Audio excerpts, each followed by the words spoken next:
Eccoci qui di nuovo amici per un nuovo video. Oggi vorrei andare con voi più nel dettaglio, però prima di andare nel dettaglio vi ricordo di iscrivervi al canale, di lasciare un bel like e di seguirmi su Instagram. Io mi chiamo Cacciando91. Allora, andiamo più nel dettaglio. Le polveri. Adesso prendiamo un contenitore.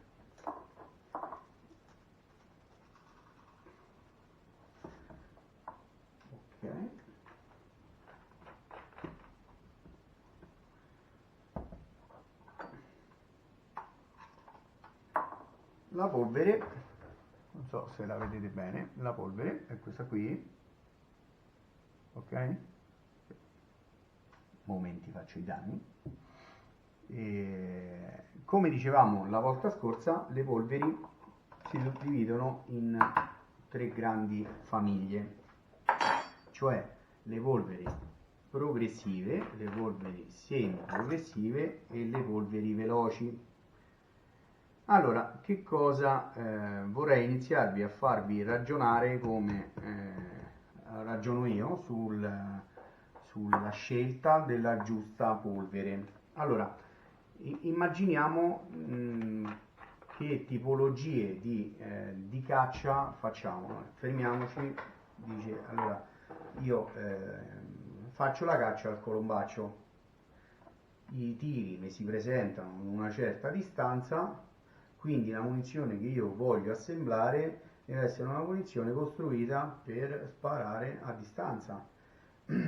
Voglio caricare una cartuccia per i tordi allo spollo che passano entro i 20 metri, ho bisogno di caricare un'altra tipologia di munizione. Quello che voglio dirvi è che non esiste una munizione che vada bene in tutti i contesti. Perciò il mio consiglio è di costruire munizioni apposite per la tipologia di caccia che si vuole fare in quel giorno. Diciamo, io mediamente utilizzo una decina di assetti di caricamento che va dall'allodola, ok, dall'allodola al capanno al colombaccio di passo che passa, diciamo, a distanze di 40-45 metri. E quindi la prima cosa che vi consiglio è di prendere un block notice, di studiare la munizione, di prendere appunti, di prendere tutti i risultati che facciamo col tipo di caricamento che ho visto sui forum, sulle tabelle, e di scrivervi il risultato che avete ottenuto con quel tipo di caricamento, le temperature che c'erano nel momento in cui abbiamo sparato il colpo, e cosa fondamentale è l'altitudine, perché come tutti sappiamo tirare un colpo a livello del mare è un discorso, tirarlo sui 1200-1300 metri è un altro discorso, perché la pressione barometrica è completamente differente. Quindi cominciate a prendere tutti questi appunti, cioè sono stato a caccia, in quel punto l'altezza era questa, la temperatura in quella condizione era questa, la cartuccia è andata bene, è andata male, non andava proprio, non cadevano gli animali cadevano feriti. Tutti questi appunti qui dovete prendere tutti, perché come qualsiasi tipo di lavorazione ha bisogno di aggiustamenti. Non partite con l'idea che ok, seguo un video di ricarica, copio la carica che ha fatto il ragazzo, il signore, l'esperto, e vada bene, perché magari quella carica è stata pensata per un ambiente completamente diverso da quello dove andrete a cacciare voi, quindi la munizione non va bene. Perciò il primo consiglio che vi posso dare è prendere un block notice e appuntarvi tutte le variabili che abbiamo in quella giornata. Poi, cosa molto fondamentale per chi è proprio non è esperto, è di acquistare un manuale di ricarica, così da andare più nel dettaglio con le tempistiche più lunghe, perché comunque io non posso, diciamo, portarvi il 100%, anche perché tanti punti magari li do per scontati e magari così non è. Quindi diciamo, se acquistate un manuale di ricarica sicuramente riuscirete a prendere molte più nozioni di quelle che ovviamente riuscirò a darvi io in questa serie. Io negli anni ho costruito un mio manuale scrivendo quello che ho imparato e leggendo vari manuali, tabelle, esperienze e parte fondamentale prendendo gli appunti, che poi mettendoli insieme, le esperienze fatte di manuali, a persone esperte che comunque mi hanno aiutato nella comprensione di quest'arte, diciamo mi sono costruito un mio manuale. Non lo pubblicheremo, non lo stamperemo perché è il mio. Allora, come potete vedere, io mi sono preso molti appunti, partendo anche da cose molto basilari, che è la composizione della munizione, come possiamo vedere il piombo, il bossolo, il borraggio, la polvere, l'innesco, eccetera, eccetera, quindi cose molto molto basilari. Di tutti i componenti di cui abbiamo bisogno, del funzionamento delle pressioni, delle velocità, perché vi ricordo che una buona munizione è una munizione che ha una velocità giusta. Che cosa vuol dire? Che se noi andiamo ad assemblare una munizione che risulta essere troppo veloce, la rosata, abbiamo delle differenze sulla rosata. Una munizione tendenzialmente veloce è una munizione che tendenzialmente si espande molto la rosata, quindi magari la troviamo super performante dai 10 ai 20 metri e poi dai 25 ai 35 metri non cade nulla.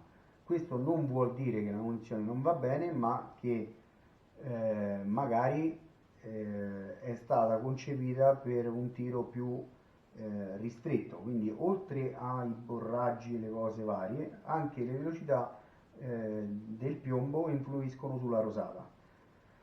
Una cosa che voi potrete fare ovviamente subito dopo il caricamento della vostra munizione è provarla su un cartone o una cosa del genere a una distanza di 20 metri. Se la rosata risulta molto aperta e non ben distribuita, vuol dire che comunque la munizione è più veloce di quello che dovrebbe essere, in linea teorica, e adesso vi sto dando le nozioni sulle velocità. Invece se a 20 metri troviamo una rosata molto molto stretta, a 20 metri, cioè concentrata molto sul punto mirato e comunque poco distribuita, quello vuol dire che la munizione è troppo lenta.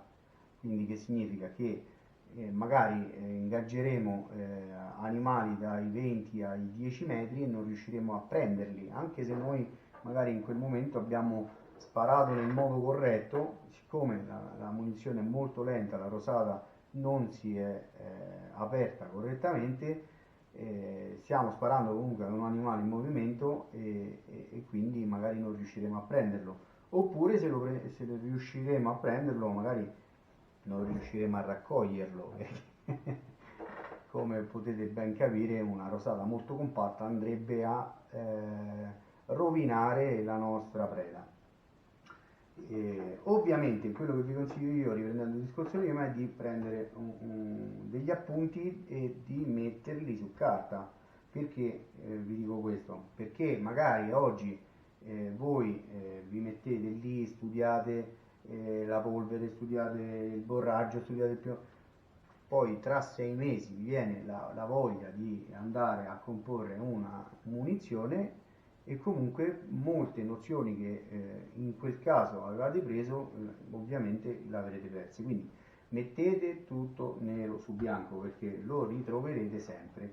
Infatti io quando ho bisogno di assemblare una munizione, oltre vabbè, ai caricamenti classici che io ho appuntato, appurato e vado sul sicuro, diciamo, quando voglio realizzare una munizione nuova, una munizione per un contesto nuovo, prendo il mio buon manuale, mi metto con un pezzetto di carta, prendo degli appunti e cerco di assemblare la munizione nel miglior modo e poi comunque provandola magari fare degli aggiustamenti per portarla comunque alla perfezione. Io ovviamente nel mio piccolo manuale ho messo le tabelle che ho trovato su internet della Gualanti e qui riporta le varie polveri. Andiamo dalla MB comunque tutte le tipologie di polveri che comunemente troviamo in armeria. Perciò il mio consiglio è di appuntare qualsiasi cosa stiamo facendo, così poi da ritrovarci più facilitati la volta successiva. In questo caso, questo è un altro portalistini, questo per me è il libro dove io prendo gli appunti, dove io mi scrivo le mie cariche e dove io, vedete, da provare e dove io scrivo i miei caricamenti e quando ho bisogno di replicare una munizione già fatta che so che è andata benissimo, ovviamente torno sui miei appunti e mi faccio la mia munizione identica, vedete, provata, va benissimo. La prossima volta che io devo andare su quel posto, su quel tipo di selvatico, già so quale munizione assemblare, non devo ricominciare da capo. Vabbè, iniziamo a vedere qualcosina. Allora, oggi io, cioè in questa serie, perché comunque il discorso è molto ampio, vorrei portarvi un caricamento di una munizione abbastanza pesante che io sto assemblando per la prossima apertura di caccia. Ovviamente qui nel Lazio il cinghiale si aprirà ai primi di novembre e nel frattempo mi dedicherò al columbaccio e quindi vorrei portarvi una munizione per questo selvatico e poi magari anche una munizione a palla, che quello lì c'è un'altra diciamo un'altra scuola, è tutta un'altra cosa. Niente, allora prendiamo i nostri appunti e andiamo a vedere quella che io diciamo assemblo sempre. Allora, abbiamo bisogno di un bossolo tipo 5 innescato con 6,15, questo è un 6,16 quindi dovremmo cambiare gli inneschi e diciamo, le grammature che andremo ad inserire all'interno la nostra munizione sono 1,90 per 38 grammi e niente, adesso preparo tutto l'occorrente che ci occorrerà utilizzare per il caricamento della nostra munizione e ci vediamo al prossimo video. Mi raccomando, iscrivetevi al canale, lasciate un bel like se vi è piaciuto il video Niente, ci vediamo alla prossima puntata. Ciao!